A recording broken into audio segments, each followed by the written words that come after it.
Mes racines, c'est ma famille, déjà à la base, celle que j'ai créée, celle d'où je viens, avec, on va dire, un certain degré. Celle d'où je viens, parce que je viens de Montpellier, je suis né à Montpellier, mais aussitôt après ma naissance, mes parents ils ont déménagé en région parisienne. On a vécu 28 ans en région parisienne. Et quand voilà, j'ai voulu redescendre très rapidement sur la région Montpellier-Rennes, parce que tous les ans, ou presque tous les ans, j'étais en vacances chez mes grands-parents. Et ça manquait cruellement, ou bien ma mère, elle aussi, m'a fait ressentir ce manque, parce qu'elle, étant de Montpellier, mon père, non, lui était lyonnais.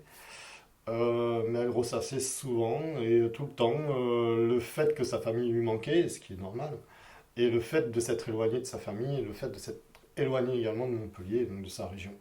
Et elle nous a inculqué, ou plutôt imprimé ça, ce manque.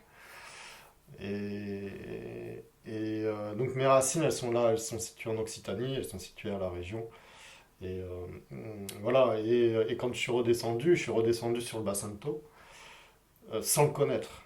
Euh, et sans connaître le bassin de Thau, j'en suis tombé amoureux. Voilà. Bon, j'en ai déménagé là en 2019, mais ce sera toujours un bonheur de retrouver le bassin, quoi. Et donc mes racines, elles sont là, elles sont situées en région, dans les Roues. Voilà. Alors, c'est pas un enracinement, on va dire, on pourrait croire que c'est un enracinement régionaliste ou, tu vois, non. C'est la région, c'est les paysages, c'est les gens, qui l'habitent, qui font que j'aime cette région. Après, va chercher mes racines, elles sont là. Voilà. Je peux pas te dire autre chose, c'est que mes racines sont ici, elles sont à Montpellier. Elles sont à Montpellier, j'aurais pu être baron de Caravette.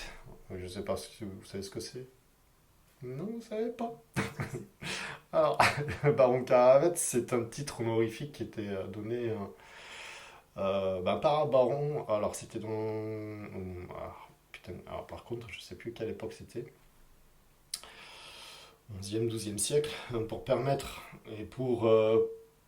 en fait des renaissances, entre guillemets, ou une hausse de la natalité au sein même de la ville de Montpellier, parce qu'il en manquait. Euh, et, et du coup, il donnait le titre à tous ceux qui avaient une nouvelle naissance à Montpellier. Et aujourd'hui, ça s'est transformé par il y a une baronnie qui existe, la baronnie de Caravette. Et pour ça, il faut être né de 5 générations de suite à Montpellier, que ce soit de père ou de mère, hein. Avant, c'était uniquement par une filiation père-enfant. Maintenant, c'est l'un et l'autre. Et donc, du coup, ma famille, du côté de ma mère, remonte depuis 5 générations sur Montpellier. Et voilà. Après, ma grand-mère voulait, avant son décès, que je prenne le titre. J'ai jamais fait. J'ai fait une petite démarche, c'était d'appeler l'association qui s'en occupait. Mais dès qu'il a fallu.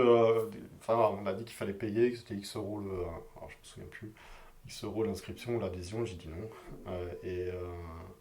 Voilà, ça aurait permis peut-être de créer un réseau. Voilà, l'ancien maire de Montpellier, Sorel, Philippe Sorel, avait autour de lui des personnes qui étaient effectivement baron de Caravette et qui détenaient le titre. Voilà, donc c'est un réseau, hein, à la manière des francs-maçons. Mais bon, jamais trop adhéré à ça. Voilà. Ah, on a appris une chose, hein. Une chose. Est-ce que tes enfants pourront être barons et baronnes de Caravette? Alors ma fille, oui. Mon fils, lui, non, parce qu'il est né à Perpignan, dans des circonstances un peu particulières.